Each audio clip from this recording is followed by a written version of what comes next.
Welcome to Gas, the true story of a toxic train derailment. I'm RL Scholl. Last time on Gas, we examined how health officials and health agencies approached issues around chemical sensitivity and how their conclusions impacted spill victims.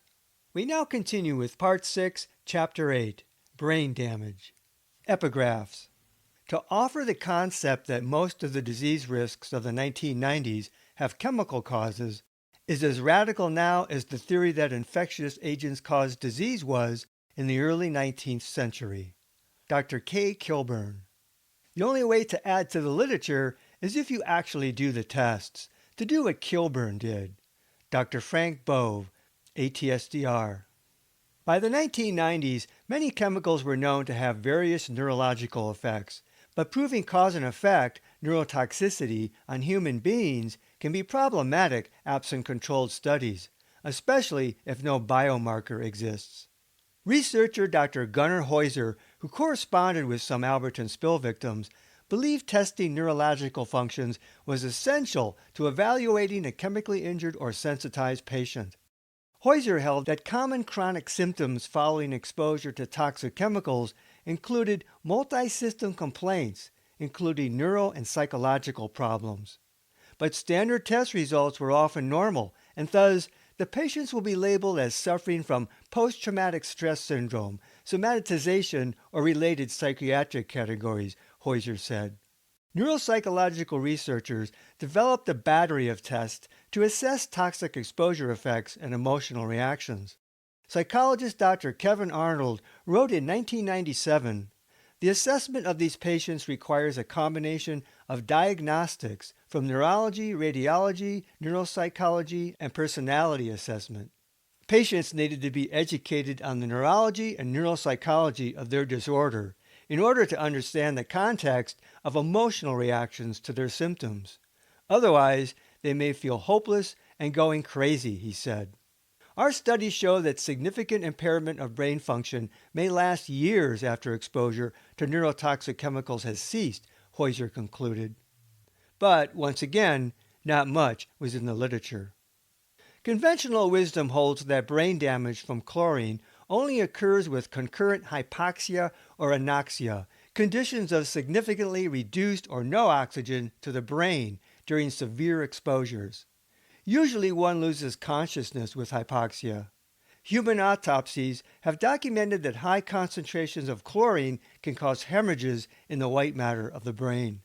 But absent controlled studies with chlorine, researchers have had little to work with. MRL attorneys commonly cited hypoxia as the only cause of neurological symptoms from chlorine exposure. If someone didn't lose consciousness, MRL argued, that person could not have received neurological damage from their exposure. Studies looking at neurological damage from chlorine exposure were rare, and a few prior to Alberton that found neurotoxicity did not specify hypoxia. Concerning psychology, a 1996 article cited 6 of 13 chlorine-exposed patients with a history of depression and 5 with anxiety in absence of hypoxia. But one study clearly made a neurological connection while specifically excluding hypoxia. The 1991 Holmes and Haben paper, Neurological Deficits Secondary to Chlorine Gas Exposure. Holmes and Haben studied 2 men exposed briefly and separately to chlorine gas used in pool maintenance. Neither man lost consciousness, so extended hypoxia was determined not to be a factor. They shared initial symptoms of tingling sensations, double vision, poor concentration, memory problems, fatigue, and personality changes. Neuropsychological tests showed deficits in memory, abstract reasoning, language, and visual spatial skills, and psychosensory and psychomotor functions. Follow-up showed no significant improvement. Haben and Holmes concluded that generalized neuropsychological dysfunction was found in spite of there being no history of an extended period of hypoxia. This suggests that chlorine gas and its byproducts has a direct effect upon the nervous system, they wrote. This paper was arguably the best outside support for Dr. Kaye Kilburn's unequivocal opinion that chlorine exposure could result in brain damage. Born in 1931, Kilburn had an early career researching and treating pulmonary disease while organizing cardiopulmonary divisions and medical services at universities and hospitals, including in the emerging field of environmental medicine. In 1977, he joined the Environmental Sciences Laboratory at Mount Sinai School of Medicine in New York, in part to develop mechanisms of diseases labs for environmental and occupational medicine. In 1980, Kilburn became a professor of medicine at the University of Southern California School of Medicine and director of the Environmental Sciences Laboratory. In 1994, he became president and director of Neurotest Incorporated. He also edited the Journal of Environmental Health. In his decades of research on lung damage by various air pollutants, Kilburn increasingly made connections with function of the brain. Kilburn began seeking objective ways of measuring impact on the brain, similar to function tests for the lungs. In the 10 years leading up to the Alberton spill, he conducted neurophysiological tests on over 3,600 people exposed to environmental chemicals, and determined the brain was the primary and the ultimate organ damaged by many chemicals, the most sensitive organ for chemical injury. In the process, he developed a protocol for field tests adaptable to various types of exposures. And in addition to many articles, he published 2 books on the neurophysiological effects of various environmental exposures. Kilburn posited that chemical brain damage equated functionally to premature aging of the brain, that it was possible to accurately measure impaired functions, and, convinced that such damage was by and large not curable, he became an advocate for preventing such injury and a critic of corporate abuse of chemicals upon society. In the process, he didn't merely study victims of chemical exposure, but testified on their behalf. He wrote of such victims, "Their increasingly frequent tragedies need to be studied as examples of chemical injury for the benefit of all society." Kilburn saw brain damage from ubiquitous chemicals as the largest general threat to humankind. "Our civilization reeks with chemicals," he said. "The slow destruction of our brains is an oozing lesion that, if not stopped, threatens to destroy our civilization." But Kilburn was clearly aware that one of the biggest obstacles to acceptance of his theories lay in the gravity well of convention and invested interest. Science had to make the case. Since almost all environmental exposures went unmeasured and dose estimates usually a guess, Kilburn began with health effects first and then modeled exposures. He was highly critical of psychological explanations for people's symptoms from chemical exposure that mistook an effective outcome for a cause. True investigation, he felt, should begin with objective testing of neurobehavioral functions. Unlike brain scans, which showed local damage or general damage only after it had become gross, Kilburn sought tests that were sensitive to general damage at an early stage. He began employing neurobehavioral testing that revealed signs of generalized brain damage in cases where differential diagnosis pointed to chemical exposure as the cause. Kilburn naturally relied on exposure accidents, unscheduled human toxicity testing, he called it, for his subjects. The process was less than scientifically ideal, but barring unconscionable controlled experiments, there was really no choice but to squeeze meaning out of man-made disasters experiments, he said. By borrowing and adapting from various established psychological tests and building devices to measure brain activities, Kilburn developed a battery, evolved over years, to examine incipient neurological effects of exposure to a variety of chemicals. He followed subjects through time to document changes. From years of testing, Kilburn developed several referent control group populations, which he combined into a nationally representative unexposed group to define the U.S. population's test performance when unexposed to chemicals. They became the standard for his control data. But it wasn't easy for Kilburn to define normal for brain functions absent significant exposures. Based on a range of control groups developed over 10 years, he concluded that only 4 groups were good controls. Kilburn's dismissal of controls set him up for attack later in court, but Kilburn made the analogy with basing pulmonary function studies in the same fashion. If you get abnormal pulmonary functions, You have to conclude that people had some reason for abnormality, he said. In rejecting control groups he considered abnormal, Kilburn asserted he had found the norm, a standard, in effect making further control groups in his studies irrelevant. Heuser wrote, "The fact that exposure is an everyday event for most people makes it almost impossible to find scientifically acceptable control populations." In his book, Kilburn came to a surprise conclusion that with 9 or 13 control groups of his showing some chemical impairment, to be unimpaired was unusual, he wrote. Not unreasonably, he assumed that exposure to chemicals in the U.S. was widespread, and concluded that impairment of the brain had become pandemic. The tests were expensive. Not surprisingly, a toxic exposure investigator not only had to be opportunistic, he generally found himself without public funds, so Kilburn had to work closely with lawyers, though his tests associated with litigation included non-plaintiffs as subjects. In sum, Kilburn documented brain damage from a variety of chemicals, including chlorine, including in patients with brief exposure. In the long term, he found the majority of subjects worsened at rates faster than normal aging, and reversibility was rare. Kilburn also noted a significant association with chemical brain damage and multiple chemical sensitivity.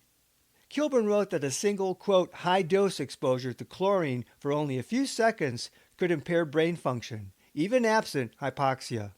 He believed it was more probable than not that exposure to any level of chlorine could cause neurological damage. Kilburn speculated on a mechanism of chlorine damage.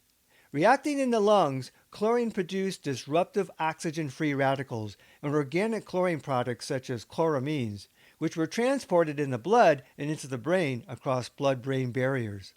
Another possibility was the olfactory route via the nasal olfactory bulb nerves of the brain into the limbic system. Either way, Kilburn speculated that chemicals targeted functions of the limbic system, a portion of the brain including the amygdala, hippocampus, and the hypothalamus, an intersection for emotions, memory, and learning, among other functions. Because of the dearth of neurological studies on chlorine victims, Kilburn assumed he worked on the cutting edge. Kilburn called for more research, a standardization of tests for neurotoxicology, and more effort to encourage the new epidemiology of the brain function, as related to environmental exposures to chemicals. From Kilburn's perspective, the Alberton derailment offered his greatest opportunity by far for careful study of the neurological effects of acute chlorine exposure on a large group of people. Spurned by the railroads and the Missoula Health Department, Kilburn received funding from plaintiff lawyers. In Kilburn's first round of Alberton testing in 1996, Alberton subjects exhibited significant rates of abnormalities. 70% of the exposed group also had bronchoconstriction. In his second round of Alberton spill testing in 1999, Kilburn found people's brain functions had deteriorated and chronic bronchoconstriction broadly remained. In his Alberton studies, Kilburn matter-of-factly declared that people had been exposed to both chlorine and cressolate, as well as chlorinated derivatives. Kilburn personally described an Alberton smell, kind of acrid and biting, he wrote. In deposition, Kilburn simply said, "I think to produce the phenolic smells and pesticide smell and so forth in Alberton, one would have to conclude that some of the phenolic compounds migrated. In what form they migrated is not able to be known," he said. While his general thesis was that various chemical exposures could cause similar brain damage, Kilburn said that acute chlorine exposure alone could account for the pulmonary and neurological damage he saw in Alberton victims. RL sought to exclude plaintiff medical experts from testifying in court, and none more so than Kilburn. The dichotomy of junk science versus sound science lay at the heart of corporate attempts to undermine certain expert opinion. Sound science, Raffensperger and Myers wrote, is shorthand for a narrow definition of what counts as scientific evidence and how it is interpreted. It would require very high levels of confidence before pronouncing a link between cause and effect. In fact, those who interpret science in this way might use that uncertainty to argue that there was no effect, they wrote. Think cigarettes, cancer, and corporate-funded science. In today's economic and political paradigm, chemicals were assumed innocent until proven guilty, and sound science dictated a 95% certainty of harm. But such certainty was often unreachable in a complex biological world. Wrote one doctor in 1998, there is activist litigation against manufacturers of carpet, paint, household cleaning products, etc.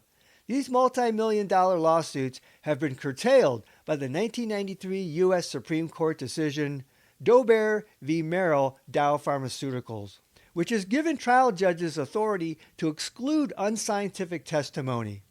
This decision has been used successfully in ruling that multiple chemical sensitivity is not a recognized clinical entity. Enter Dober.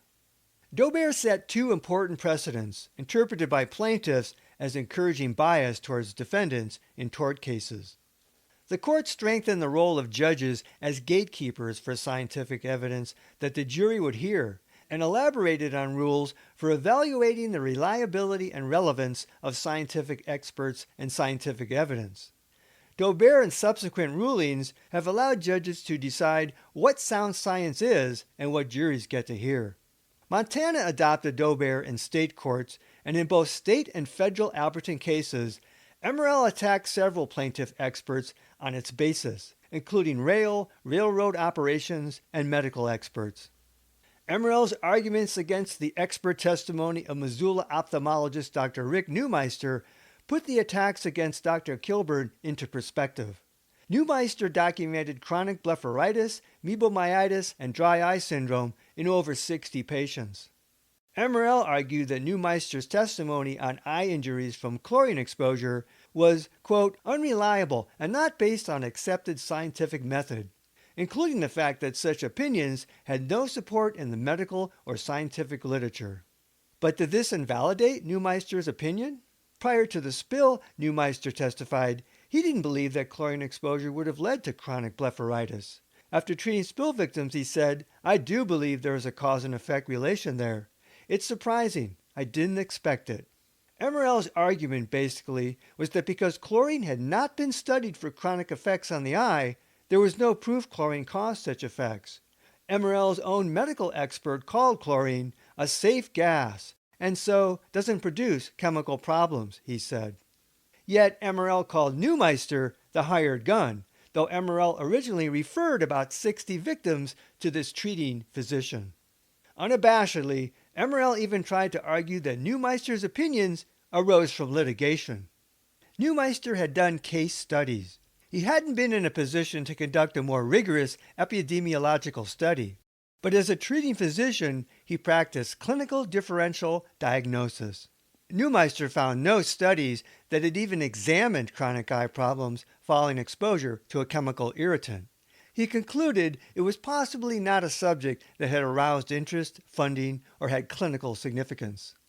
While MRL worked hard to discredit Neumeister, in December 1999, the ATSDR Phase 2 report bolstered his opinions.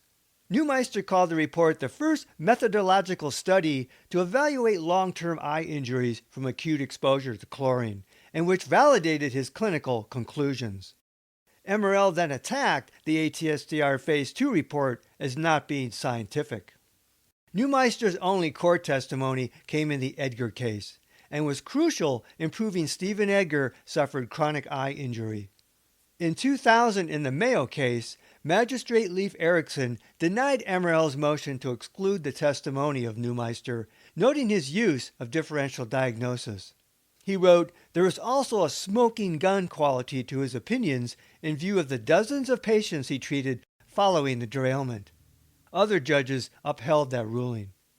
MRL's attack on Neumeister's straightforward conclusions was just a warm-up for the confrontation with Dr. Kilburn over the issue of neurotoxicity. MRL took Kilburn seriously enough to write a 48-page memorandum in support of their motion to exclude his testimony in Griffin et al. They drew upon the opinions of their medical experts to conclude Kilburn held scientifically unreliable novel opinions that chlorine caused neurological damage. MRL cited 8 previous tort actions where Kilburn's neurological opinions had been excluded and rejected in a ninth between 1994 and 2000, 2 concerning chlorine exposure. Those courts had labeled Kilburn an advocate against chemicals and claimed his methodology was flawed and unreliable. Kilburn testified that in his past 15 big cases he'd been involved with, his testimony had been allowed 10 times. Having a judge determine whether expert testimony should go to a jury was a despicable way of having judicial autocracy, he said. A jury is to decide these kinds of questions. MRL's medical experts claimed no scientific data supported that chlorine gas, absent hypoxia, or acidosis caused brain damage. Lack of reliable dosage data was a go-to mantra in every MRL argument against plaintiffs claiming illness from exposure, including neurological symptoms. All Alberton spill victims' doses were unknown, a fact MRL used to attack Kilburn's unscientific approach. MRL presumed that any dose must have been low in Alberton or non-existent further east, based on their assumptions and models for chlorine dispersion. Too low to cause any chronic injury. Strictly by Daubert rationale, the lack of data on exposure, as well as limits to information in the literature, would preempt any Alberton lawsuit. MRL would use this scientifically valid method to generally question plaintiff medical claims. They wrote, "Plaintiffs can't succeed merely by demonstrating the presence of chlorine. They must prove actual exposure to chlorine levels that are known to cause the kind of harm they claim they suffered. Without measurements at the time of their individual exposures, victims could never directly prove dose. Likewise, using only established information as to cause and effect, they could not prove any symptoms not already recognized by the literature, at least not without showing the mechanism, which science hadn't even proven for accepted chlorine-caused injuries." Under this judgment of sound science, failure to prove damage was a fait accompli. MRL also attacked Kilburn's testing methodology used to arrive at his conclusions, per Daubert criteria. MRL sought Kilburn's exclusion under Daubert because, not knowing better, the jury might irrationally find Kilburn to be credible. MRL labeled Kilburn's testing junk science, and Kilburn a, quote, crackpot expert. Kilburn established himself as a biased advocate instead of an objective scientist, they wrote. And, most unfortunately, people in this lawsuit believed themselves to be injured because of what Kilburn told them. Here, MRL meant neurological injury, though MRL generally dismissed any chronic injury in plaintiffs from the Alberton exposure. Between 1983 and 2000, Kilburn published 43 articles on neurological injury from chemical exposure, including 2 on chlorine, all in peer-reviewed journals. Plaintiffs claimed that, except for expert witnesses paid by the defendants in litigation cases, there is no known or written criticism of the conclusions of Dr. Kilburn that chlorine can and does cause neurological and neurobehavioral damage in overexposed people, presumably absent hypoxia. Likewise, they said, Kilburn's methodology had only been criticized in litigation. Plaintiffs argued Kilburn had now treated, examined, and/or tested over 150 chlorine-exposed patients, including many without lawsuits. Though his particular battery was unique, the 26 different tests were based on those widely used and accepted in the neuropsychological field, and his particular method had been peer-reviewed in archives of environmental health. In Griffin cases, 32 plaintiffs alleged neurological damage. Missoula County Judge Ed McLean excluded Kilburn's neurological testimony in September 2000. Acting as a gatekeeper, McLean found Kilburn's methodology and conclusions unscientific and unreliable, he wrote, novel science that mandated the court apply Daubert, for which Kilburn failed on all 5 criteria. As attorney Ted Lyons' team sourly noted, McLean fundamentally adopted MRL's experts' review and critique of Kilburn. There was no mention that McLean had a scientific advisor. McLean expressed no personal understanding of Kilburn's methodology. In sum, McLean ruled that Kilburn came across as an advocate, not a scientist, who sought to prove preconceived conclusions. McLean also denied plaintiffs' motion to obtain an additional expert witness to replace Kilburn, ruling summarily that neurological issues per se regarding chlorine exposure did not meet Daubert, McLean's preconceived conclusion. By this gatekeeper logic, no reported chlorine exposure symptoms not already in the literature could be presented to a jury. Death by Daubert. Neurological injury from the Alberton spill would never get a day in court, and no jury would hear the detailed reasoned arguments for and against. But even if some judges dismiss Kilburn's tests, methods, controls, and conclusions of neurological injury, many Alberton victims continued to report chronic symptoms such as memory degradation, dizziness, headaches, and a general feeling of having abruptly aged. These symptoms didn't vanish because of a judgment concerning sound science. In making their case for neurological damage, plaintiffs also cited the ATSDR Phase 2 study showing that 51.2% of exposed versus 13.1% of the control population gave 6 or more positive answers to neurological screening questions, and that Alberton victims were 7.3 times more likely to report neurological symptoms. But ATSDR didn't know how to evaluate their own questionnaire, claiming the questionnaires used in this study was primarily to address residents' concerns about neurological symptoms, as it has not been shown that chlorine is neurotoxic, they wrote. ATSDR's neurological questionnaire, by ATSDR's own admission, was basically meaningless, not a serious scientific attempt to investigate victims' complaints of neurological effects. ATSDR's Dr. Oleg Murav and Frank Bove presided at the public availability session for the Phase 2 report in late 1999. They emphasized that the neurological screening, like other self-reported answers, didn't prove much. Plus, Bove said, there was no evidence in the literature that chlorine caused neurological effects. So what was the purpose of the, quote, neurological screening, as ATSDR called it? Bove, it's just a questionnaire. It's not screening anything. The stated purpose was to respond to people had concerns about neurological problems.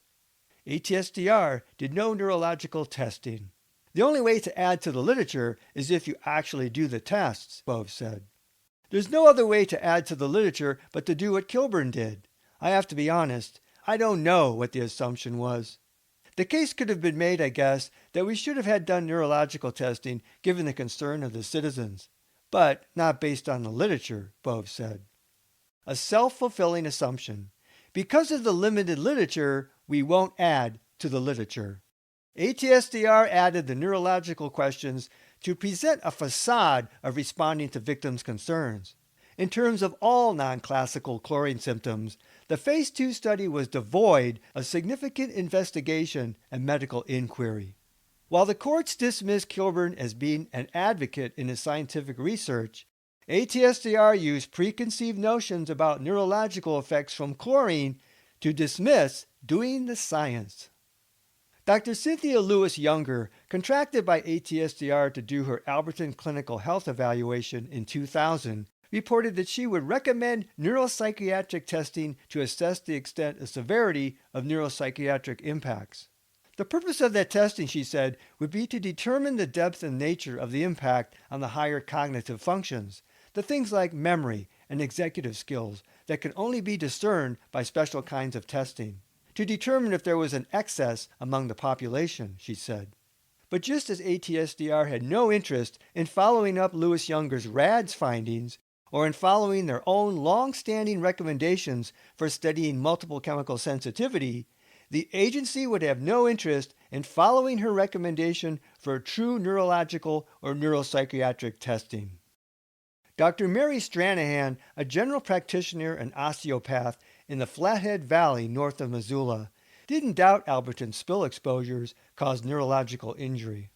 How do these symptoms relate to the respiratory system? She asked in a 1998 interview with Lisa Mosca. Multiple wakings of sleep, fatigue, brain fog, pain in legs, short-term memory loss, reading retention, and difficulties with subsequent exposures? It has nothing to do with the respiratory system. It has to do with the neurological system. There is a definite neural brain injury that you see in an acute chemical exposure, she said. Stranahan pointed to PET scans that had documented injury in brain function as a result of toxic exposure. Stranahan described brain fog, something also seen in chronic fatigue, fibromyalgia, and Gulf War syndrome, It's that same sort of way you feel when you are at the very height of a bad flu bug. Your head doesn't feel like it's attached, that dull, just non-functioning brain. She pointed to two Alberton patients. One, months after the spill, couldn't return to her home without experiencing debilitating symptoms, including those mentioned above. Another patient, independent and successful prior to the spill, and with no prior history of neurobehavioral problems, Stranahan now described as a psychiatric train wreck. Most of her patients had learned how to detoxify and avoid exposures, but no one was cured. I see these as permanent changes related to how these people's brains work, she said. Stranahan concluded, with ubiquitous chemical exposure in the world, the spill was the straw that broke the camel's back for many Alberton people. 9 years after Alberton, during the response to the 2005 Graniteville, South Carolina train derailment and chlorine spill, non-classical chlorine symptoms again resurfaced. 2 months after the Graniteville spill, some victims complained of lingering symptoms such as aggravated asthma, shortness of breath, fatigue, headaches, and memory problems.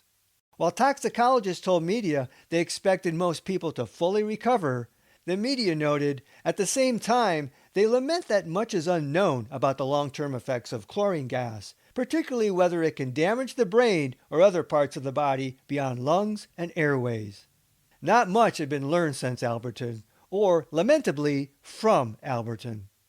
While the CDC predictably bemoaned the lack of good studies by 2005, they had declined to study the prevalence of RADS or multiple chemical sensitivity in Alberton victims, or conduct neurological testing.